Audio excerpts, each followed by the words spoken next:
Welcome to the AI Hustle Podcast, the podcast where we break down the latest in AI news, tools, and interview experts helping you hustle and do more using AI.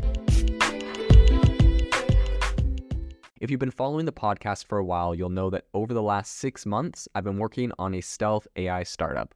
Of the hundreds of projects I've covered, this is the one that I believe has the greatest potential. So today I'm excited to announce AI Box.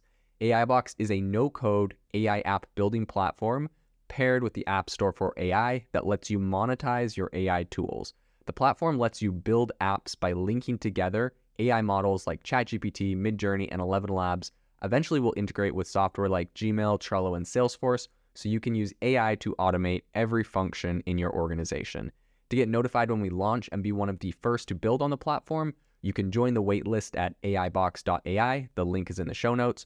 We are currently raising a seed round of funding. If you're an investor that is focused on disruptive tech, I'd love to tell you more about the platform.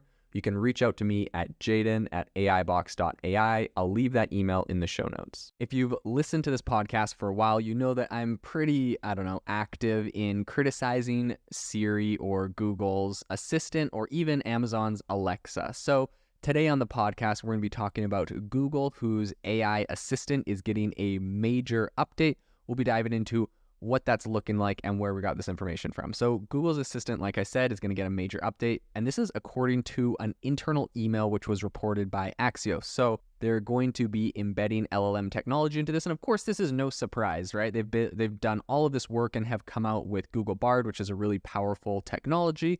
And so it just makes perfect sense that something like their assistant, which was not using AI technology in the past, now will be able to have this and come up with really custom responses. And you know what's interesting about this is that really these kind of personal assistants, Alexa, Siri, Google's Assistant, they all have been for lack of a better word, they've kind of been masquerading as AI anyways, right? As this artificial assistant that can help you. But in reality, they were all just hard coded, right? They could Google's Assistant could just do a Google search. It would give you the response. If you asked it to tell you a joke, it had a list of canned responses it could give you.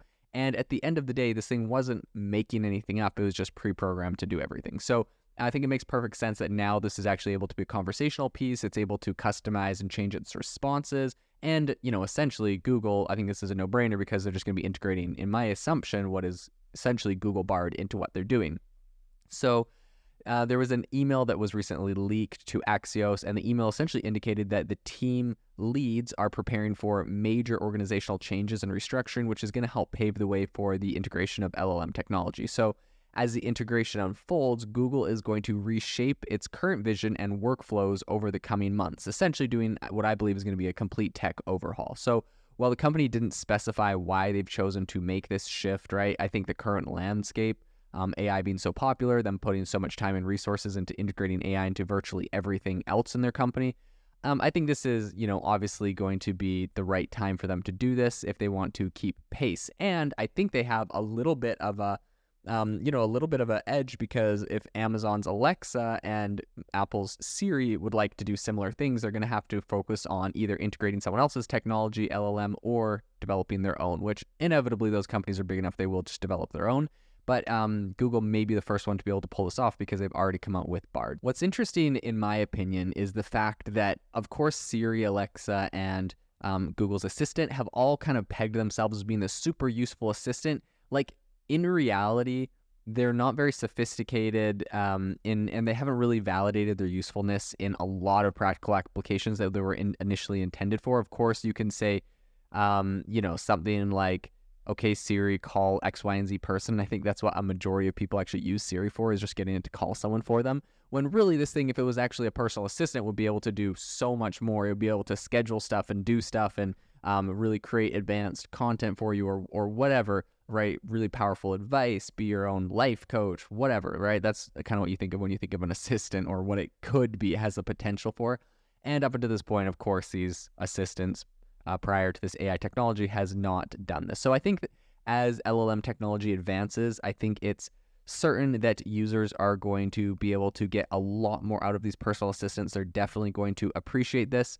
And I think that Google is kind of preparing for this eventuality, right? The company, I think, is really betting on a more versatile digital assistant that is capable of kind of adjusting its capabilities as needed. So I think the shift to integrate LLM technology into Google's Assistant was a really important one. I think it's interesting, and I think we're going to see a lot of other companies follow suit, namely Amazon and Alexa. I think the move is really going to transform how these assistants work for consumers, developers, and even some of Google's own employees who are using it. So I think Google has committed to supporting both the new and old approaches during this transition, right? So your old Google devices, your old Google Assistants will still work.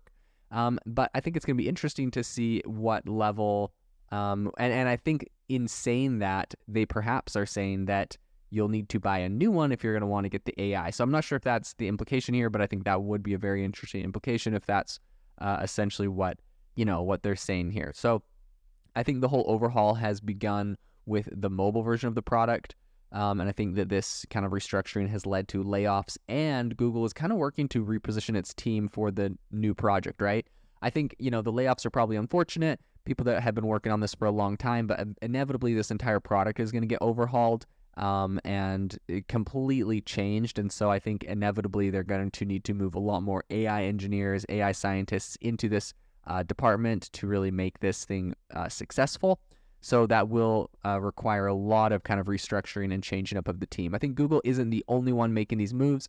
Other technology companies, I think including Amazon, are actually looking into using AI systems for their digital assistants.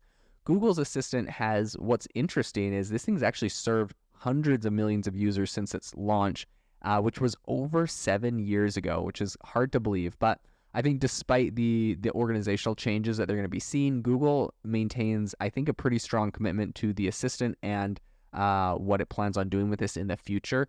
And then I think, of course, with the advent of generative AI and LLM technology, I think they see some really enormous potential for just improving the service overall, and I think that's why they're going into this. So I think as AI tech continues to evolve, we're going to see a lot of, in my opinion, it's not just going to be the legacy Apple, Amazon, Google that are improving their old technology, but I think we're actually going to start seeing a lot of new companies come out in this space. We're already seeing Humane and some other ones that are looking at this. So I think it's going to be a really interesting and exciting area to follow in the future. If you are looking for an innovative and creative community of people using ChatGPT, you need to join our ChatGPT creators community. I'll drop a link in the description to this podcast. We'd love to see you there, where we share tips and tricks of what is working in ChatGPT. It's a lot easier than a podcast, as you can see screenshots, you can share and comment on things that are currently working. So if this sounds interesting to you, check out the link in the comment. We'd love to have you in the community.